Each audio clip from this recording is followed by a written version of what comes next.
Hello, this is novaTopFlex, and as you may be able to tell, I'm actually touring the Budgie Desktop Environment for you to see.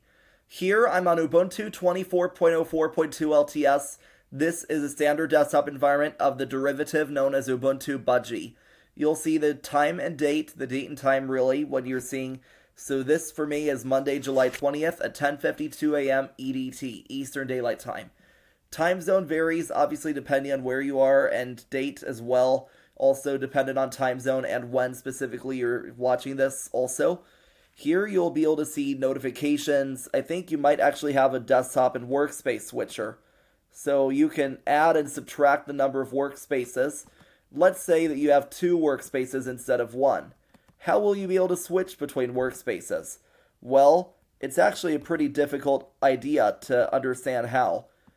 But you will be able to change between the workspaces eventually, as you might as well want to. So I don't honestly know. Feel free to tell me in the comments if you know how to switch between workspaces in a Budgie desktop environment system. But there's quick note, and then you'll be able to see folders. Here you'll actually have what file manager will you have if you go into places. Is it FFmpeg because that's the standard they have for my overall system, or does Budgie have its own? The answer is this is regular FFmpeg. This is not FFmpeg, as it is not written in the Qt programming language. Notifications, Wi-Fi, which I'm connected to now, that's the internet, that's power, and that's logouts, and logins also. But log out this time, because it's the exit sign. Bluetooth, and you will see a system monitor as well. Memory, CPU, cache, I/O wait, net, swap, load, disk, preferences, about, quit. You can change system monitor preferences like you can do auto start and many other things. And this is what your desktop windows may look like on Budgie.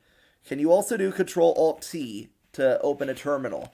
You may be able to, but probably not. It depends on how you set up Budgie, although Budgie may not have its own terminal emulator support. You may also mistake this for KDE Plasma. Plus, I initially thought that that was the KDE Plasma logo that might actually be Budgie indeed.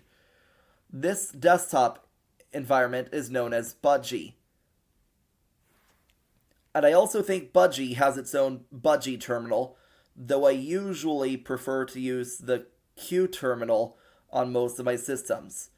This is what the Q terminal looks like in Budgie. It still needs to wait to be opened up. But as it turns out, Control-Alt-T did work to open a terminal. But what terminal does it use? These are preferences. But if you want to see, because sometimes you'll see it in a help or about page, this is called the GNOME terminal. And this is the functionality you can expect with Budgie. If you like this type of content and would like to learn more about different desktop environments and window managers for your Linux, BSD, Solaris, or other Unix-like system, then feel free to like, share, comment, subscribe, try to hack the YouTube algorithm, and thanks for watching, signing out.